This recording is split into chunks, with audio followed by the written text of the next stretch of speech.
Pemirsa, potensi pertumbuhan Radian Utama Interinsco tetap prospektif meski di masa pandemi. Kita akan membahas prospek bisnis dan saham Radian Utama Interinsco bersama analis MNC Sekuritas Muhammad Rudi. Terima kasih Mas Rudi telah bergabung bersama kami dalam Corporate Action. Mas Rudi, ini kalau kita lihat di tengah menurunnya kinerja emiten tambang, dan juga emiten jasa pertambangan, nampaknya tidak terlalu berpengaruh nih dengan Radian Utama Interinsco ini. Anda melihatnya seperti apa?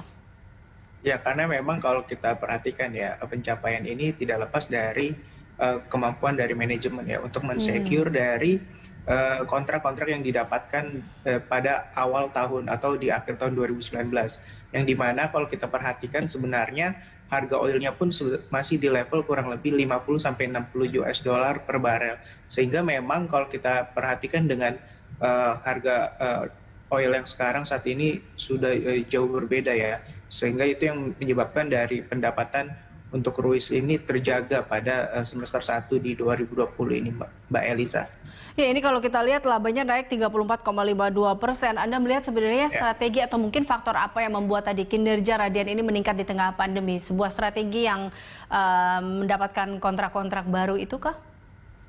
Ya, kalau kita lihat selain memang kemampuan Radian ya untuk mensecure dari kontraknya di awal tahun kemarin, selain itu juga emiten dan juga manajemen bisa melakukan efisiensi, di mana di beban operasionalnya sendiri berhasil mereka turunkan kurang lebih 42% secara year on year di semester 1 ini, yang memang menyebabkan dari laba bersihnya itu bisa meningkat cukup signifikan, Mbak Elisa, pada semester 1 ini.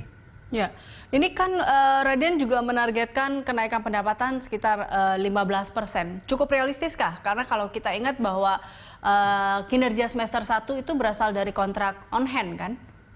Ya, kalau kita perhatikan juga ya, memang kalau kita lihat dengan kontrak yang on hand-nya sendiri masih bertempo 6-12 bulan, which is kalau kita perhatikan juga itu yang masih dipegang adalah harga oil yang di awal tahun kemarin atau di akhir Desember 2019 kemarin, sehingga itu yang masih menjadi patokan bagi manajemen untuk merealisasikan pendapatan yang bisa bertumbuh 10-15% tadi, Mbak Elisa. Jadi kalau Anda melihat untuk 15% ini masih cukup realistis ya? Selama tidak ada beban yang mengganggu dari sisi income statement-nya ya, atau memang seperti beban operasional atau memang dari keuangan dari beban bunga itu yang menyebabkan laba tergerus, saya rasa masih cukup realistis. Namun memang cukup challenging untuk di 2020 ini. Nah, itu dia, di 2020 di saat kondisi seperti ini dan juga kita lihat juga beberapa harga minyak yang cukup fluktuatif, Anda melihat mungkinkah mereka mampu untuk mendapatkan kontrak-kontrak baru?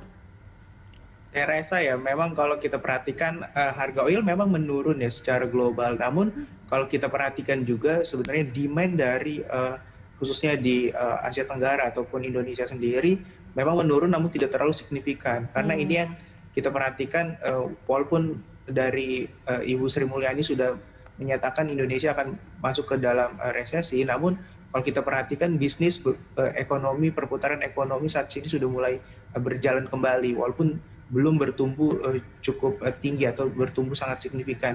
Itu yang bisa menjadi salah satu patokannya. Karena jika memang kita perhatikan PSBB dari PSBB transisi sendiri itu sudah cukup menggerakkan beberapa sektor ekonominya, yang itu menyebabkan dari permintaan minyak sendiri mulai bertumbuh kembali, Mbak Elisa. Oke, dari risikonya sendiri, apa risiko bisnis Radian ini? Ya, kalau dari sisi resiko ya tetap dari harga komoditasnya. Mau tidak mau memang kalau dari perusahaan-perusahaan yang berhubungan sangat erat dengan komoditas itu akan mengganggu ya dari harga komoditasnya secara langsung. Karena kalau kita perhatikan apapun bisnis dari perusahaan komoditas, jika harga komoditasnya meningkat ataupun menurun, itu akan mempengaruhi dari sisi kinerja dan juga dari harga sahamnya, Mbak Elisa. Oke, baik. Nah, ini berbicara mengenai harga saham, kita akan melihat pergerakan harga saham Radian sendiri. Usai jeda, tetaplah bersama kami pemirsa dalam Corporate Action.